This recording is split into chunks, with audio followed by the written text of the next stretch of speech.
오늘 우리에게 주신 하나님 말씀 함께 봅니다. 오늘 우리에게 주신 하나님 말씀은 창세기 25장 19절부터 26절입니다. 그러면 다 함께 읽습니다.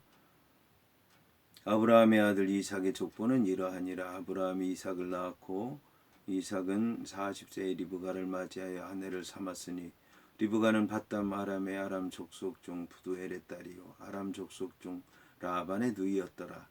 이삭이 그의 아내가 임신하지 못하므로 그를 위하여 여호와께 간구하며 여호와께서 그의 간구를 들으셨으므로 그의 아내 리브가가 임신하였더니 그 아들들이 그의 태 속에서 서로 싸우는지라. 그가 이르되 이럴 경우에는 내가 어찌할꼬 하고 가서 여호와께 묻자온대 여호와께서 그에게 이르시되 두 국민이 내 태중에 있구나.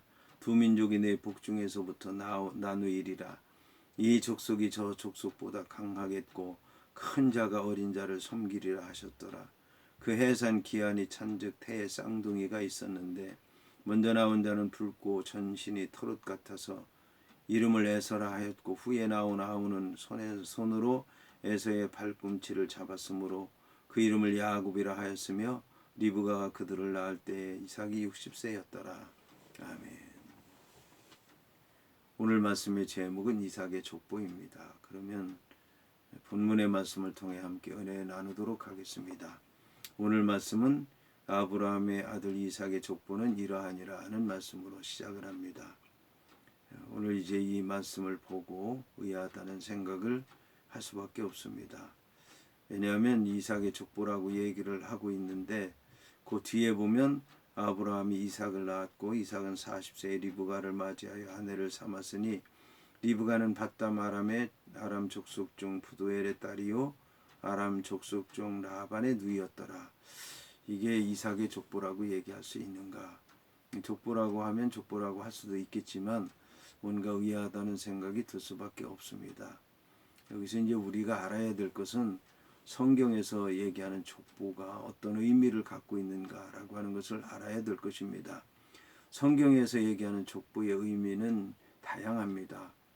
꼭 이 자식에 관한 그런 대를 다 기록한 것 그것만 이제 족보라고 얘기하지 않습니다. 그 예로 창세기 2장 4절을 보게 되면 이것이 창조의 대략이니라 하는 말씀이 나오는데 그 창조의 대략이라는 말씀이 창조의 족보라는 얘기입니다. 그런데 창조의 족보라는 얘기는 창세기 1장 1절부터 2장 3절까지의 내용을 얘기하는데 창세기 1장 1절부터 2장 3절까지의 내용을 봐도 창조의 족보에 관한 얘기는 나오지가 않습니다. 그런데 창조의 족보라고 얘기를 합니다. 이처럼 창조의 족보라고 얘기하는 이유는 이제 할아버지가 아버지를 낳고 아버지가 아들을 낳는 것처럼 하나님께서 하늘과 땅과 바다를 창조하신 것이 그것과 똑같다는 얘기입니다. 그러니까 하나님께서 하늘을 만드시고 그 다음에 땅을 만드시고 그 다음에 바다를 만드시고 그 다음에 하늘에는 해와 달과 별들 그 다음에 이 땅에는 채소 그 다음에 풀 열매 맺는 과일나무 하시고 그 다음에 거기에다가 사람들 살게 하시고 짐승도 살게 하시고 하늘에 하나님께서 만드신 하늘에는 새들이 날게 하시고 하나님께서 지으신 바다에는 물고기들이 살게 하시고 그리고 난 다음에 안식일 정하시고 이런 것들이 마치 자식을 낳는 과정과 똑같고 그런 거를 정리해 놓은 게 창조의 족보인데 성경에서는 창조의 대략이라고 얘기를 하고 있습니다. 그런가 하면 창세기 6장에 보게 되면 이제 노아는 여호와께 은혜를 입었더라. 그러고 노아의 족보는 이러하니라. 그러면서 노아는 의로운 사람이었고 완전한 사람이었고 하나님과 동행한 사람이었다라고 얘기를 합니다. 거기에 노아의 족보에 관한 얘기가 나오지 않는데도 불구하고 노아의 족보라고 얘기하는 이유는 노아라고 하는 사람이 신앙생활 하는 것이 마치 이제 할아버지가 아들을 낳고 아버지가 아들을 낳고 이런 것처럼 하나님께서 창조를 하셨는데 창조의 질서에 따라서 한 것처럼 노아라고 하는 사람이 신앙생활을 계단을 한 계단 한 계단 올라가듯이 그렇게 신앙생활했다는 것을 얘기하는 것입니다. 다시 말씀드리면 노아가 하나님의 은혜를 입고 어떻게 신앙생활했느냐, 처음에는 이제 의로운 삶을 살았고 그 다음에는 의로운 삶을 살다 보니까 완전하게 되었고 완전한 삶을 살다 보니까 하나님과 동행하게 되었다라는 그런 말씀인 것입니다. 그거를 이제 노아의 족보라고 표현한 것입니다. 그러니까 오늘 이삭의 족보라고 하는 것은 이삭의 아버지가 아브라함이고 그리고 이제 이삭의 아내가 부두엘의 딸이고 라반의 누이 동생이고 뭐 이런 것일 수도 있겠지만 이삭의 가문의 배경을 먼저 얘기를 한 다음에 그 배경에서 에서와 야곱이 태어났는데 그 에서와 야곱이라고 하는 사람이 태어나는 과정이 이러이러했다. 40살에 결혼을 했는데 60살까지 자식을 낳지 못했다. 60살에 자식을 낳았는데 이제 그 리브가가 기도를 해서 응답받고 자식을 낳았다. 근데 자식을 낳고 보니까 에서는 이렇고 야곱은 이러하더라. 이런 것들을 마치 족보를 나열하듯이 쭉 나열했기 때문에 족보라고 얘기하고 있는 것입니다. 자, 여기서 이제 이삭이라고 하는 사람은 그의 아내가 임신하지 못함으로 그를 위하여 여호와께 간구했다는 것입니다. 그러니까 여호와께서 그의 간구를 들으셨으므로 그의 아내 리브가가 임신하였다라는 것입니다. 여기 이제 이삭이라고 하는 사람은 여호와께 기도했는데 이 아내가 기도했는데 기도했다는 말은 향을 피웠다는 그런 얘기입니다. 그러니까 기도를 들었다는 얘기는 그 향을 받았다는 그런 말씀인 것입니다.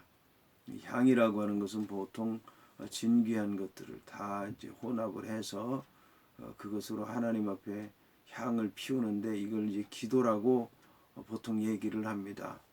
향단에 피우는 숯은 제단에 있는 숯불을 갖다가 피우게 되어 있고 아름다운 향의 재료를 거기다 넣게 되고 그리고 향이 올라가는 것을 기도가 응답된다고 얘기를 하는데 이 향을 피워서 여호와 하나님 앞에 드리듯이 그렇게 이제 기도했더니 그 향을 받으셨다라는 이제 의미인 것입니다.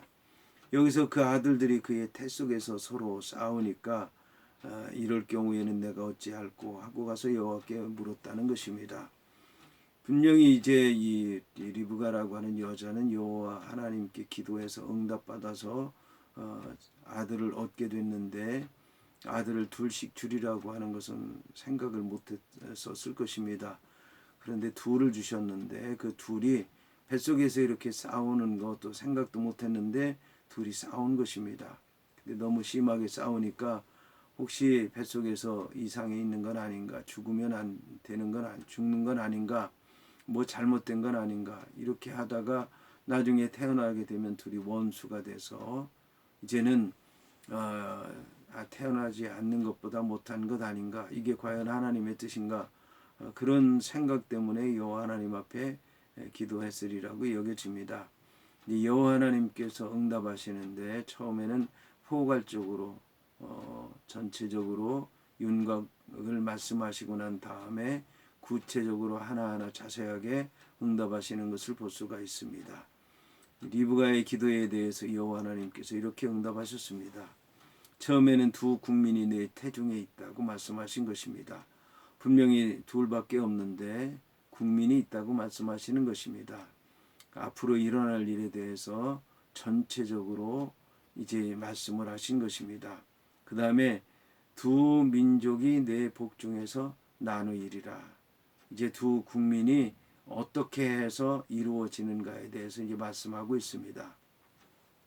이 성경에 오늘 성경에 보면 두 민족이 내 복중에서 나누어진다는 말씀을 하고 있는데 나누어진다는 얘기는 꼭 나누어져서 분열해서 대립한다는 그런 의미만 있는 것은 아니고 이 나누인다고 하는 얘기는 번창해서 서로 막 퍼져서 왕성하게 된다는 뜻을 가지고 있습니다. 그래서 오늘 이 나누일이라고 하는 것은 부정적인 의미보다는 긍정적인 의미를 갖고 있다는 것을 알아야 될 것입니다. 그런데 이제 이 족속이 저 족속보다 강하겠고, 이 족속 저 족속이라고 하니까 누가 누구를 얘기하는지 잘 알 수가 없습니다. 그런데 이제 이렇게 점점 더 구체적으로 얘기를 하다 나중에는 자세하게 하나하나 이제 얘기를 하는 것입니다. 큰 자가 어린 자를 섬기리라고 말씀하는 것입니다. 여기서 큰다고 하는 얘기는 먼저 나왔다는 얘기죠. 장자란 얘기죠. 힘이 세다는 얘기입니다. 그런데 그 자가 나중에 나온 자, 힘이 약한 자, 차자, 둘째 아들을 섬기게 된다는 말씀입니다. 그래서 이 기도가 이렇게 전체적인 거에서 구체적인 것으로 이렇게 응답된 것을 보게 되면 이 기도가 결코 하루아침에 갑자기 어느 날 이게 응답받은 것은 아니리라 여겨집니다. 여하튼 이렇게 해서 해산 기한이 차서 이제 아들을 낳았는데 먼저 나온 자는 붉고 전신이 털옷 같아서 이름을 에서라 했다라고 얘기를 하고 있습니다. 먼저 나온 자는 붉었다고 얘기를 합니다. 그리고 털옷 같았다. 털이 많아서 야성적이었다는 얘기죠. 그래서 이름을 에서라고 했다는 것입니다. 그런데 여기 털옷 같다는 말의 뜻은 새 이름입니다. 그러니까 나중에 이제 세일에서 살게 되는데 놀라운 얘기가 아닐 수가 없습니다. 그래서 북다라고 하는 얘기, 이게 에돔이 됐고 별명이 털옷 같다는 얘기가 세일에서 살게 된 것이고, 그 다음에 에서는 이제 털이 많다는 얘기죠. 근데 후에 나온 아우는 손으로 에서의 발꿈치를 잡았으므로 그 이름을 야곱이라 하였다. 그 얘기를 하고 있습니다. 이제 에서가 뭐예요? 야곱이 에서의 발꿈치를 붙잡게 되는데 에서의 발꿈치를 붙잡은 것처럼 계속해서 사람들의 발꿈치를 붙잡습니다. 어머니의 발꿈치 붙잡고 아버지의 발꿈치 붙잡고 외삼촌의 발꿈치를 붙잡고 계속해서 발꿈치를 붙잡는데 이제 나중에 보게 되면 하나님의 발꿈치를 붙잡아서 야곱이 이스라엘이 되는 것을 볼 수가 있습니다. 자, 그래서 야곱이라고 하는 사람은 이제 한마디로 이렇게 정리를 하고 리브가가 그들을 낳을 때 이삭이 60세였다라고 말씀하고 있습니다.